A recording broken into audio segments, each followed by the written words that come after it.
tarikan dinding dada itu istilahnya apa dok? Jeglong ya? Oh, orang tua biasanya bilangnya jeglong. Jeglong ya. Jadi nggak hanya jalan aja yang jeglong ya dok? Kayak ya, jalan ini. Nggak boleh bergibah. Oh iya, lupa. Jadi kalau bapaknya merokok itu aneh gampang sakit. Wis tak titeni ternyata. Iya, ternyata dokter Vivi membuat penelitian ya. Suatu mini riset. Pokoknya bapak ini nek omah ngerokok, anaknya mesti sering mlebu nek nggenku. Terus habis itu bu dokternya disuruh, "Dok, itu lo bapaknya bilangin." Siapa yang nyuruh itu? Oh, ibunya. Aku lah si bapak sih wani kon ngomongin baik iki sing repot. Kan ya sungkan sudah sepuh ya. Tapi kalau bapak-bapak mesti tak seneni rada diomeli titik. Gimana gitu. praktekan dokter? Mas sambil menghadap kamera. Oh iya. Bapak itu enggak boleh merokok di rumah. Bapak merokok di luar, di bawah pohon yang rindang, yang banyak oksigennya biar CO2-nya itu diserap sama si pohon itu. Banyak gitu.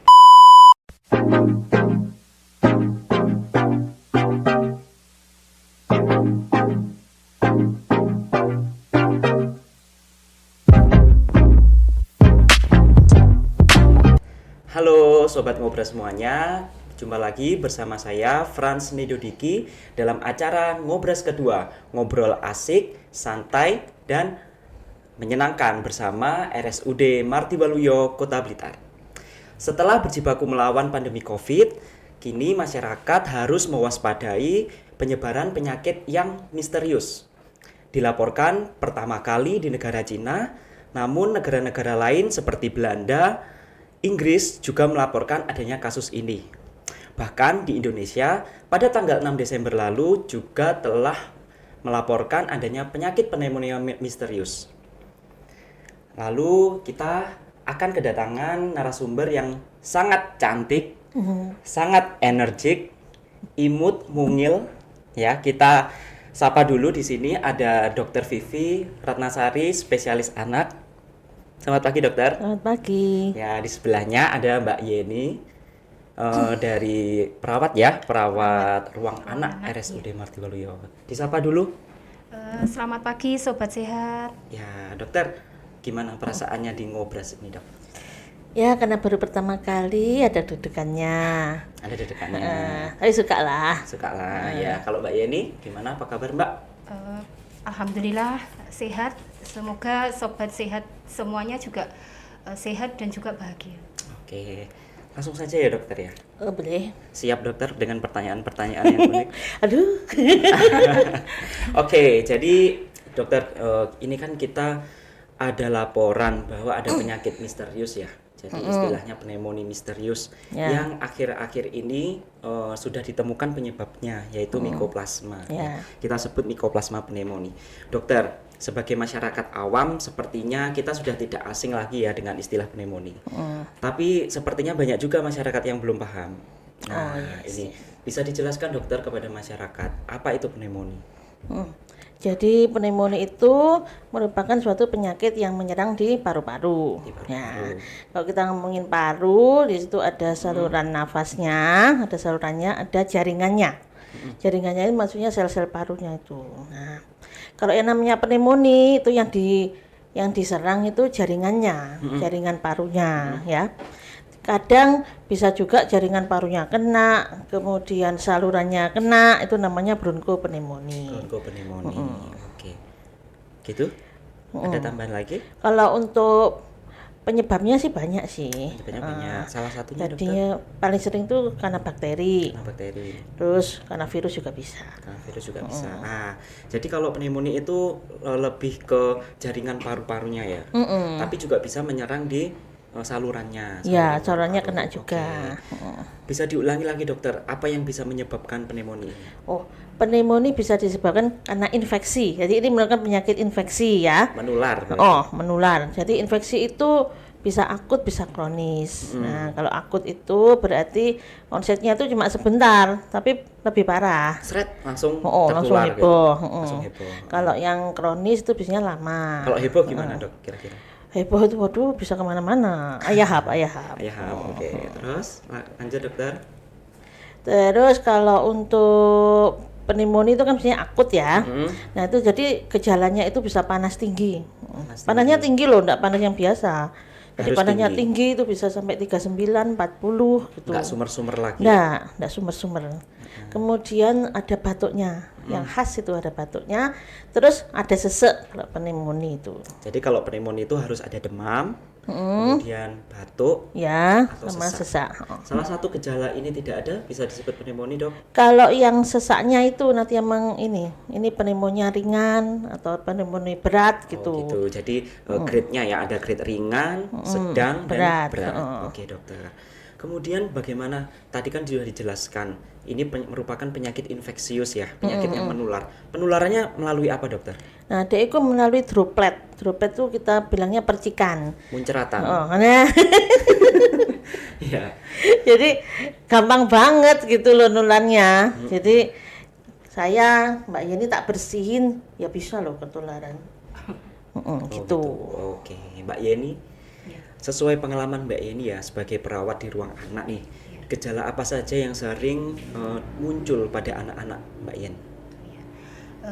Gejala yang sering saya temui pada anak yang mengalami pneumonia itu pasien datang dengan keluhan demam, dengan riwayat beberapa hari sudah demam, kemudian batuk pilek, terus ada batuk kering, ada yang batuk berdahak, kemudian pasien mengalami penurunan nafsu makan, jadi makan minumnya sedikit. Terus kemudian rewel, gelisah, terus ada mual muntah, terus ada anak yang bisa mengutarakan keluhan, biasanya ada yang berkeluhan nyeri dada, nyeri perut, kemudian frekuensi nafasnya cepat, terus sampai ada yang mengalami gejala berat, ada tarikan dinding dada yang ke dalam, jadi terlihat cekung seperti itu. Saya pernah diskusi nih ya, kalau terkait tarikan dinding dada itu istilahnya apa, Dok? Jeglong ya? Oh, orang tua biasanya bilangnya jeglong. Jeglong ya. Jadi nggak hanya jalan aja yang jeglong ya, Dok? Kayak ya, jalan nih. Nggak boleh bergibah. Oh iya, Cing, sumpah. Jadi kalau orang tua sekarang pinter-pinter loh. Kapan itu ada yang periksa terus laporannya gini, Dok, anak saya ini batuk, terus kayaknya nafasnya cepat. Udah tahu orang tua itu. Ya. Orang tua sekarang pinter-pinter. Enggak ya, dulu ya pinter, tapi mungkin nggak bisa mengutarakan. Gitu ya. Kalau orang sekarang kan lebih speak up gitu ya. Lebih ke modern gitu ya. Iya. Jadi lalu Mbak Yeni, apakah ada Mbak Yen kelompok-kelompok tertentu yang berisiko tertular pneumonia ini? Iya.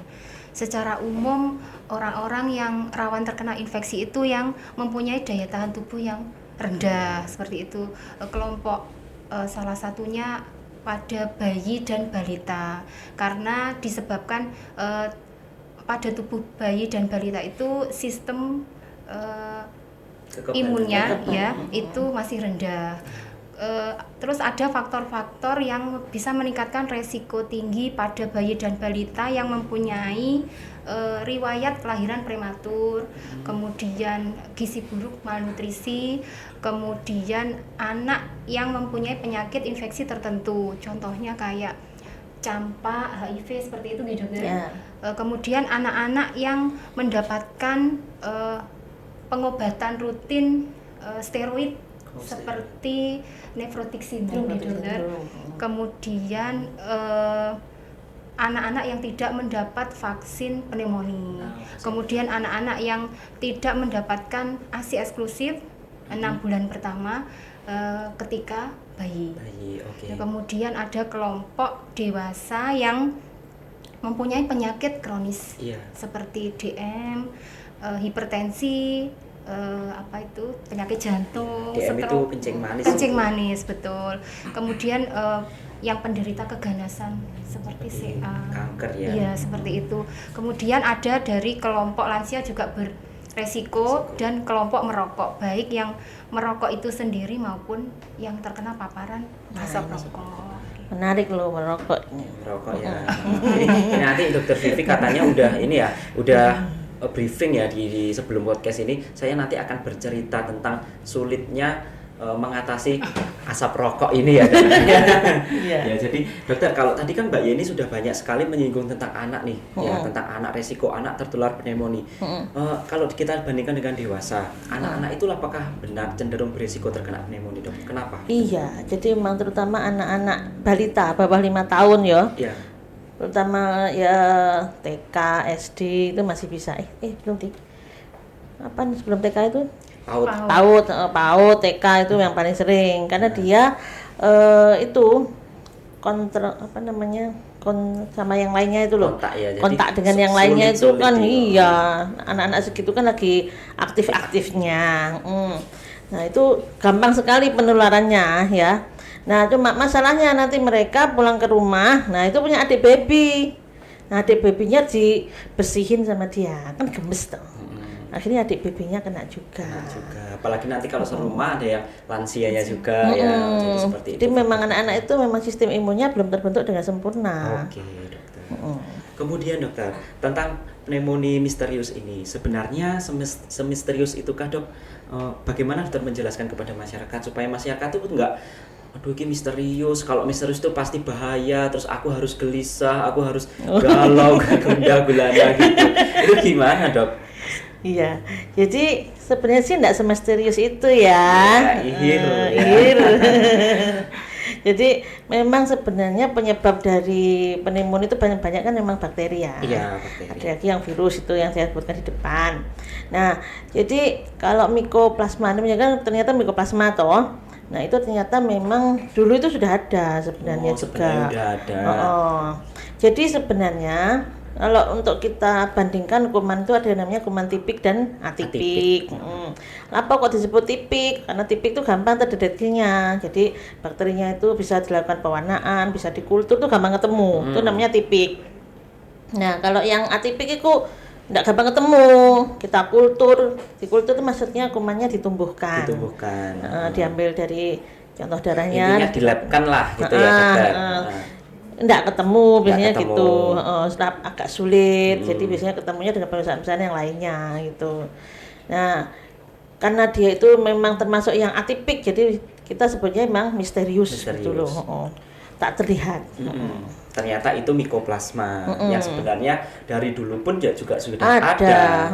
Cuma yang sekarang itu kan memang terjadi peningkatan. Lagi beken-bekennya ya, Dok.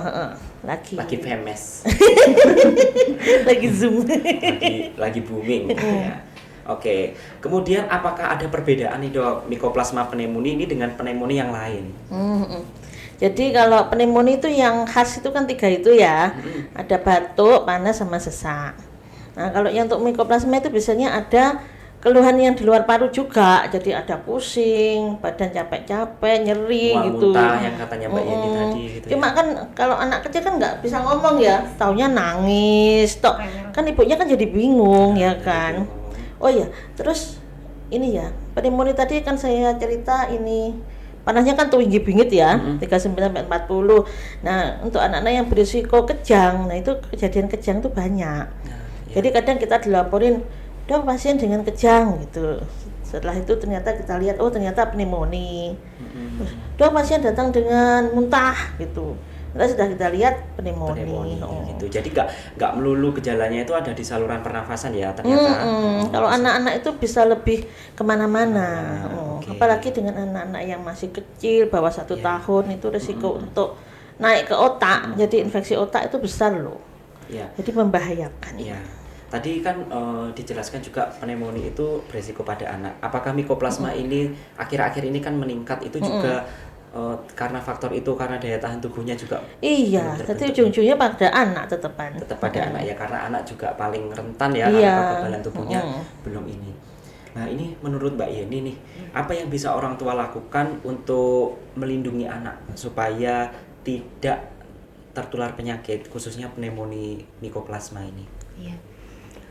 Upaya-upaya yang bisa dilakukan orang tua untuk melindungi anak itu salah satunya dengan mencukupi kebutuhan gizi. Dengan memberikan ASI eksklusif pada bayi 6 bulan pertama, kemudian bisa dilanjut sampai 2 tahun. Kemudian mencukupi kebutuhan nutrisi empasi lengkap dengan buah dan sayur. Iya. Kemudian melengkapi imunisasi pada anak, dipastikan anak sudah dapat imunisasi atau vaksin pneumonia. Iya. Kemudian anak juga diupayakan untuk tertib memakai masker, kemudian menerapkan perilaku hidup sehat dan bersih. Gitu ya. Dengan sedini mungkin anak diajari untuk cuci tangan Cuci tangan. sebelum dan sesudah makan. Terus kalau habis menyentuh diajak ke fasilitas umum seperti itu. Itu hewan peliharaan. Betul. Dari kamar mandi gitu ya. Iya. Kenapa dok? Ketika saya bilang hewan peliharaan kok dokternya tertawa terus melirik saya. Apakah saya hewan peliharaan? Ya. Bukan ya. Kan imut. Ya lanjut Mbak ya. Gitu. Terus juga menghindari paparan asap rokok dan polusi udara. Terus juga menghindari kontak dengan penderita ISPA. Makanya ya kalau anak-anak itu kan nggak boleh ya maksudnya diajak berkunjung ke rumah sakit gitu-gitu ya. Iya, enggak boleh. Jadi kalau anak sehat tuh enggak usah ke rumah sakit deh. Lebih baik ke lapangan itu ya. Iya, jadi yang anaknya ditinggal aja Lebih baik sama kipu-kipu bapaknya di rumah jalan-jalan. ini ya. Iya. Bahaya. Bahaya. Loh, gini Mbak Yen, sekarang itu namanya anak-anak itu kan ya sulit ya kita arahkan gitu ya. Dia kan inginnya ya aktif, bermain, intinya susah dikendalikan. Gimana cara membiasakan anak itu mau pakai masker? Orang tua di sana aja ngap katanya pakai masker. Gimana? Ada tips and tricksnya Mbak Yen? Iya, memang sulit mengkondisikan anak-anak memakai masker. Cuma ini kan sekarang kan banyak tuh sediaan masker yang bermotif. Nah, Yang lucu-lucu itu kan juga bisa menarik perhatian untuk dipakai. mungkin motifnya gambarnya Dr. Vivi gitu ya. Enggak, dulu tuh ada yang periksa tuh. Jadi dia maskernya itu kayak masker Superman atau yang sekarang apa sih yang lagi ini tuh? Yang Olive Beauty 1000 tuh. Apa itu dokter? Apa jenenge? Itu. Iron Man. Gitu kan macam-macam tuh. Ini kayak ya tebak gambar. Nah, itu kita sebagai orang tua itu harus mengapresiasi banget loh. Iya, ampun maskernya lucu banget gitu. Ya, caranya Anak-anak itu apresiasinya. suka kalau mereka dipuji. Oke. Pakai masker yang jangan pakai masker polosan ya. Iya. Kita kalau dia pakai masker yang lucu berarti kita harus appreciate. Oh, lucu akhirnya anaknya jadi pede mau pakai masker gitu ya. Terus ukuran maskernya juga loh. Oh. Kadang ini anak-anak dikasih masker ukuran dewasa, tapi kan jadi aneh. Jadi Dikit-dikit salah gitu ya. dikit-dikit ceblok, ini ceblok. Jadi kan fungsinya kurang maksimal jadinya. Begitu Mbak Yen. Ya, oke. Ini tips yang sangat yang sangat berharga. Jadi bagaimana cara membiasakan anak-anak pakai masker itu sesimpel itu. Anak-anak mungkin disuruh memilih ya dokter masker mana yang dia suka gitu ya. Yo, jadi kalau yang profil cowok ya pilih yang gambar-gambar cowok, yang cewek yang gambar cewek gitu. Oke. Siap. Jadi selain pakai masker juga harus cuci tangan ya Mbak Yen. Oh, nanti di akhir sesi mungkin kita praktek cuci tangan bersama ya supaya kita ingat lagi step-step yang baik kapan kita harus melakukan cuci tangan. Oke. Lalu Dr. Vivi, kita bahas terkait fatality-nya ya. Jadi tingkat keparahan sampai bisa menyebabkan kematian nih ya. Seberapa bahaya sih dok pneumonia Mycoplasma ini? Jadi Mycoplasma sama dengan pneumonia yang lainnya ya, itu juga bisa berbahaya. Terutama anak-anak yang dengan usia kurang dari 1 tahun. Ya. Dan anak-anak dengan mereka anak yang rentan, jadi anak-anak dengan keganasan, anak-anak dengan TB, anak-anak dengan keganasan HIV. itu yang ganas orang tuanya kan? Oh enggak, sekarang anak-anak lo beritanya ya Allah. Itu ya. Iya. Ya tadi anak-anak dengan keganasan yang beresiko. Keganasan. Oh iya, yang banyak itu kasus sebenarnya kayak kanker darah gitu loh. Berarti mereka anak-anak yang dengan sindrom nefrotik, dengan TB, HIV itu dengan penyakit penyerta lah. Yang berat penyertanya ya. Itu memang bisa berakibat fatal. Jadi bisa masuk ke otak juga bisa menyebabkan kejang, bahkan kematian. Jadi pneumonia itu lebih, oh ya, anak-anak dengan penyakit jantung bawaan juga. Jadi pneumonia itu bisa yang masuk yang berat. Beratnya dilihat apa? Dilihatnya dengan ini ancaman gawat nafas. Ya. Jadi yang Mbak Yeni tadi cerita ada jeglong-jeglongnya tadi itu berat banget gitu, warnanya sampai biru. Biru, nggak bisa napas, akhirnya kejang dan bisa meninggal. Ya, tapi apakah semua pneumonia ini gejalanya berat seperti itu, Dok? Enggak, yang berat itu cuma sedikit sebenarnya. Yang banyak itu yang ringan sedang. Ringan sedang. Jadi orang tua enggak perlu khawatir kah? Orang tua itu harus lebih jeli sekarang. Kan orang tua sekarang kan kita bilang tadi pintar-pintar kan. Pintar-pintar, jadi kira-kira kalau dalam 2 sampai 3 hari kok batuk kok enggak membaik, itu harus segera dibawa ke dokter. Nanti kan bisa dilihat, oh ternyata sudah ada tarikan dinding dada. Yang orang tua tuh kalau ringan tuh mereka nggak lihat, kan nggak terbiasa toh. Yang biasa lihat kan kita, jadi kita, oh ini Bu sudah ada jeglongannya, ini sudah ada suara nafas tambahan. Nah gitu harus ngamar. Gitu. Jadi orang tua pesannya di orang tua di rumah, jadi jangan kesusu ya, nanti kesikut. Kalau kena kesusu atau kesikut. Jadi gini, untuk orang tua di luar sana, kita juga harus pandai ya dalam melihat gejala anak. Apakah gejalanya itu ringan, apakah sedang, ataukah berat. Kalau ringan perlu nggak ke anak dibawa ke rumah sakit? Oh, nggak usah, nggak apa-apa. Nggak usah ya, ke dokter spesialis anak kah? Nanti aja sudah panas 3 hari. Kecuali kalau panasnya itu yang panas tinggi. Panas tinggi. Panas tinggi kan risiko kejangnya juga tinggi. Ya, jadi perlu diketahui juga ya gejala-gejalanya itu apa. Kalau gejalanya berat ya segera dilarikan ke rumah sakit. Kalau gejala ringan bisa dilakukan tata laksana di rumah. Itu ya dokter ya. Oke, lalu Mbak Yeni, apakah apa yang seharusnya orang tua lakukan apabila mendapati gejala pneumonia pada anak? Selain itu, melihat gejala-gejala yang tadi. Ya itu biasanya kalau timbul gejala seperti batuk, pilek, panas, itu orang tua diupayakan untuk mencukupi kebutuhan air putih, terus kemudian bisa dikasih pereda untuk turun panasnya gitu dokter. Kalau 1 sampai 2 hari dilihat kok tidak ada perubahan atau mungkin terjadi seperti dokter Vita tadi panas yang tinggi, segera dibawa ke puskesmas boleh, rumah sakit atau dokter spesialis anak untuk penanganan lebih lanjut agar tidak terjadi gejala yang lebih berat. Gejala yang tinggi. Lalu kan kalau misal adik saya dulu ya waktu sakit panas gitu itu dikompres di batuknya.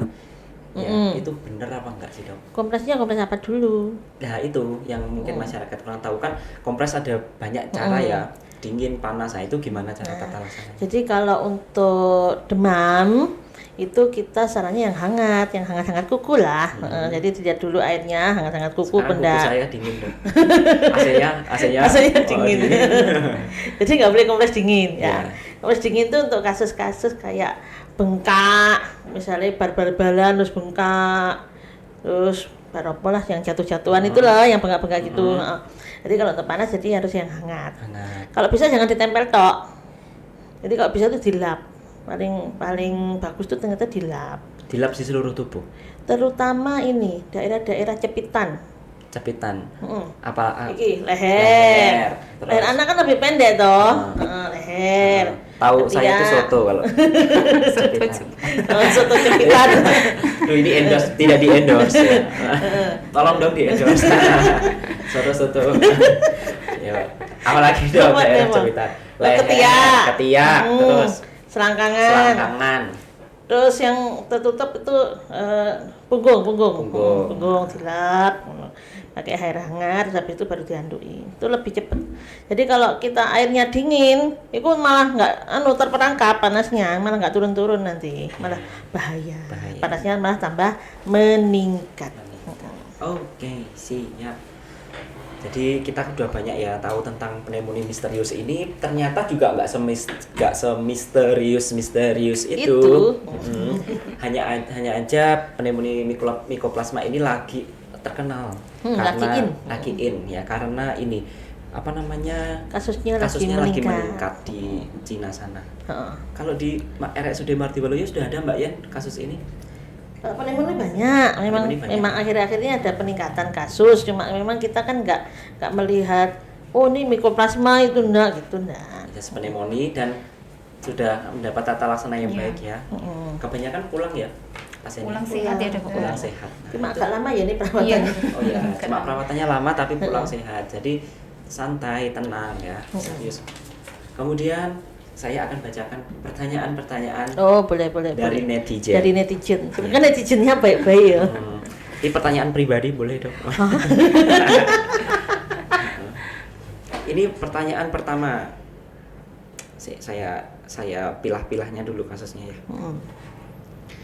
Nah ini, wah ini pertanyaannya dari mungkin dua ini berhubungan dari Ata_Aulia_Arifin dan Anissa Nevi ya. Apakah sudah ada vaksin untuk pneumonia misterius ini? Kemudian vaksin pneumonia itu usia SD apa perlu booster? Min katanya. Oh min kan kau. Limin ho. Liminho. Ya, gimana dokter? Apakah ada vaksinnya ataukah kalau sudah sekolah usia berapa harus di booster gitu? Jadi kalau untuk vaksin pneumonia kan kalau dari penyebab kan bisa yang paling banyak itu pneumokokus. Terus ada juga hemophilus influenza. Nah, itu sudah ada vaksinnya semua.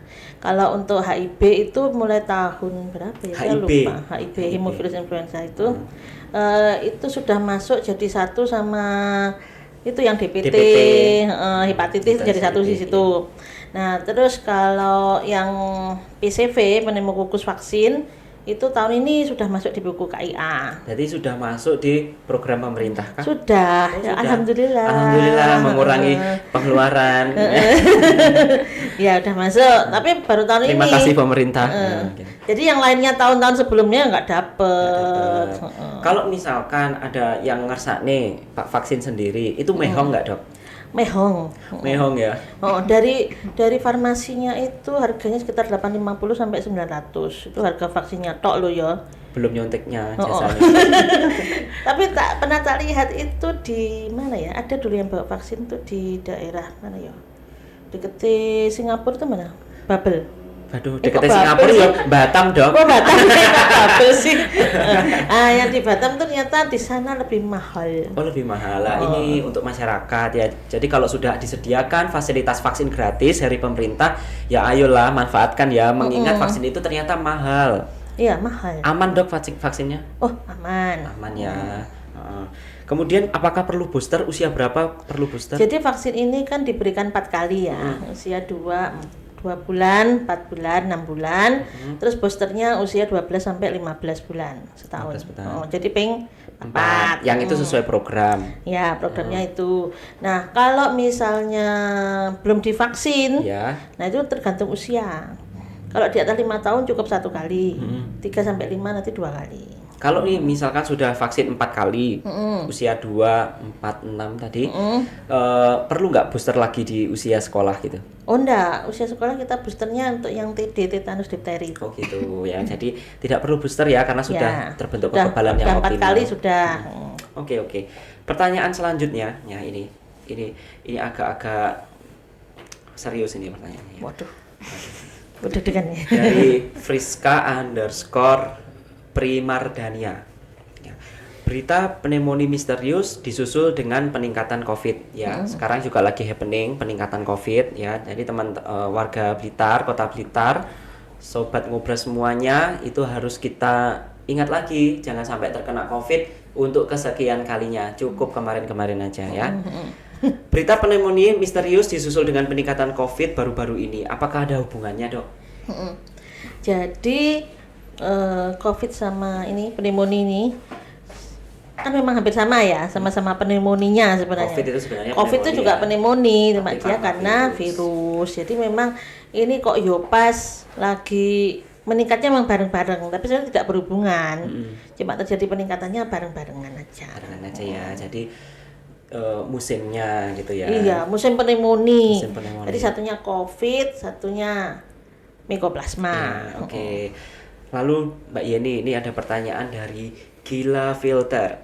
Mengapa anak bisa terkena pneumonia? Apakah bisa menularkan ke dewasa juga? Bisa tuh. Bisa, Bisa. ya.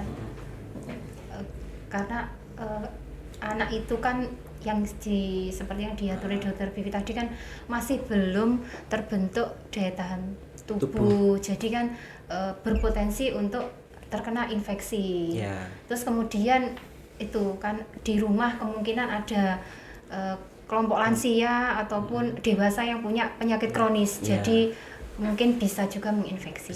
Tetap bisa Seperti menularkan ya. Tetap. Iya. Saya itu ya punya temen. Waduh. Bapak misalkan satu rumah itu ada ayah, ibu, adiknya 3 gitu ya. Sekarang sing sakit batuk pilek bapak sesuk anak terus anak nomor 2, 3 tadi terus gitu loh, pingpong kayak pingpong itu memang bisa terjadi gitu ya Mbak Yen ya. Jadi memang bisa ya nular ya, cuman kalau ada orang tua atau kondisi-kondisi yang rentan itu gampang banget ketularan. Oke. Tapi nek bapak ibu sehat wal afiat ngono biasanya ya ndak. Nah, cuma Tapi ibu itu kuat-kuatnya loh. Aslinya ibu iki yo kering. Tapi kan yo demi anaknya ibu itu mesti menguatkan diri loh. Bapak juga ya. Oh iya wis. Bapak juga menguatkan diri, Oh, iya. membanting tulang dokter. Rusak banget. Oke. Terus Mbak Yen, tips menjaga tubuh supaya terhindar dari pneumonia ini apa? Diupayakan untuk rajin olahraga. Rajin olahraga. Iya, kemudian itu yang sulit. Ya. Kemudian asupan nutrisi itu tadi yang tercukupi. Kemudian juga sekarang kan mulai ini ya banyak kasus-kasus pneumonia. Jadi wong kita aja pada waktu Covid itu sudah bermasker juga enggak apa-apa. Jadi sekarang kok juga mulai kalau misalkan di fasilitas umum juga mulai menggunakan masker lagi demi keamanan. Apalagi di ruang tertutup gitu ya. Betul, iya. Kalau di pantai berarti nggak usah ya? Kok nggak usah. Virusnya Kena angin terhus. pantai. Bakteri virusnya sudah terhus-hus angin-angin Apalagi pantai. ini kan sudah akhir tahun ya. Iya. Akhir tahun banyak yang kumpul-kumpul ya didelok ae. Kalau misalnya kita crowded banget ya dipakai. Gitu ya. Walaupun di pantai kalau crowded juga harus pakai ya berarti. Enggak gosong kalau dipakai. Loh nanti yang gosong lah. Aduh itu. Iya. Ya gitu. Nah, Dok, pertanyaan terakhir dari N. Diadwi. Siapa iki? Angel teman. Ya. Misalkan riwayat anak pernah terkena COVID, apakah selanjutnya akan rentan terkena pneumonia? Terima kasih. Terima kasih juga. Belum selesai ya. Belum. Jadi Jawab dulu. Jadi kalau untuk radang kan namanya radang paru ya, Radang COVID paru. pun seperti itu. Jadi kalau misalnya radang sebelumnya itu berat, itu bisa pengaruh. Jadi penyembuhannya itu enggak bisa sempurna. Jadi ada yang namanya scar atau jaringan paru di paru-paru. Nah itu penyembuhan paru-parunya kan enggak 100% lagi gitu loh. Jadi malah orangnya itu paru-parunya rentan karena infeksi. Sudah ada kerusakan gitu lah Ya, ya. tapi kalau misalnya dulu pernah kena COVID tapi yang ringan ya insya Allah enggak lah. Sudah membaik 100%. Sudah membaik 100%. Oke, dokter. Kita sudah di penghujung musim. di penghujung podcast ya. Jadi mungkin ada pesan-pesan untuk terakhir kali. Ini ada yang belum disampaikan dokter Vivi. Kemarin Oh, waktu kita iya. briefing apa? Perkara. Episode sakit anak. Oh ya? iya, ada episode sakit anak. Jadi ada yang namanya selesma, batuk pilek biasa. Selesma. Oh, batuk pilek biasa. Moro-moro tangi turun, nyeri tenggorok, hacing. Nah, Itu bukan salesman kan? Oh, bukan. Bukan. Selesma. Selesma. Kan mama. Mama. Jadi kalau anak kecil bawah 5 tahun balita itu bisa 6 sampai 8 kali setahun. Jadi orang tua enggak perlu panik nih ya. Oh, jadi biasanya kan tuh kok anak saya tuh dikit-dikit pilek Jadi gitu. anakku kok engkrik-engkrikan. Iya, ya paling enggak ya itu ya. Memang agak sering 6 sampai 8 kali dalam setahun, bukan sebulan loh ya. Ingat ya para orang tua, 6 sampai 8 kali sakit, nanti jangan lupa 8 kali berarti ke dokter spesialis anak. Langganan dokter spesialis anak ya minimal. Bayangkan nih, ini ada Mas Tegar, ini 4 anaknya 3 berarti 24 kali dalam 1 tahun ke dokter anak. Ya terus lah. Kalau cuma batuk biasa 2 hari ya enggak usah ke saya ya enggak apa-apa. Tetap ya di gejala penyakitnya langsung di dokter anak. Ingat, kalau berat, gejalanya panas 3 hari nggak sembuh, ada jeglong-jeglong baru ya. Oh iya, yang merokok tadi belum. Waduh. Ternyata banyak sekali pembahasan kita. Iya. Gimana? Mbak Yeni tadi kan udah menjelaskan paparan asap rokok. Ini enggak sih di penghujung podcast. Habis ini. Iya. Jadi Mbak Penting Yeni, soalnya. asap rokok ini ada hubungannya nggak dengan pneumonia? Jadi untuk Agak di dekat. dalam kandungan rokok itu kan ada zat-zat yang berbahaya. Sebentar Mbak Yen, saya ingatkan untuk bapak-bapak yang ada di rumah ya, ini tolong bapak-bapak ya, bapak-bapak yang ada di rumah yang masih mudut ya, dengarkan perkataan Mbak Yen ini. Monggo Mbak Yen, agak dekat supaya jelas and clear ya, everything clear. Ya, di dalam di dalam rokok itu kan mengandung zat-zat yang berbahaya. Terus di dalam saluran pernafasan itu kan ada beberapa fungsi, ada silia dan juga mukosa lendir itu kan yang berfungsi untuk menyaring udara yang kita hirup. Zat-zat berbahaya yang ada di dalam rokok kalau masuk ke dalam tubuh itu bisa merusak fungsi dari silia dan mukosa tersebut. Akhirnya kuman dengan mudah dan bebas masuk ke dalam tubuh dan terjadi infeksi, bisa juga akhirnya terkena virus pneumonia itu. Nah, itu ya dokter. Iya, jadi kalau bapaknya merokok itu aneh gampang sakit. Wis tak titeni ternyata. Iya, ternyata dokter Vivi membuat penelitian ya, suatu mini riset. Pokoknya bapak ini omah ngerokok, anaknya mesti sering mlebu nek nggenku. Terus habis itu bu dokternya disuruh, "Dok, itu loh bapaknya bilangin." Siapa yang nyuruh itu? Oh ya ibunya. Aku lihat si bapak si wani kon ngomongin baik sing repot. Kan ya sungkan sudah sepuh ya. Tapi kalau bapak-bapak mesti tak seneni rada diomeli titik. Gimana? Gitu. Praktekan dokter. Mas sambil menghadap kamera. Oh iya. Bapak itu enggak boleh merokok di rumah. Kalau bapak merokok di luar, di bawah pohon yang rindang, yang banyak oksigennya, biar CO2-nya itu diserap sama si pohon itu, banyak gitu. Oh, terus masuk rumah. Kalau habis bapak-bapak biasanya kalau habis kerja terus kan kumpul-kumpul sama sesama bapak-bapak kan mesti gini ta. Nah, jadi pulang itu ini nggak boleh nyekel anak isek. Harus ganti baju. Mandi.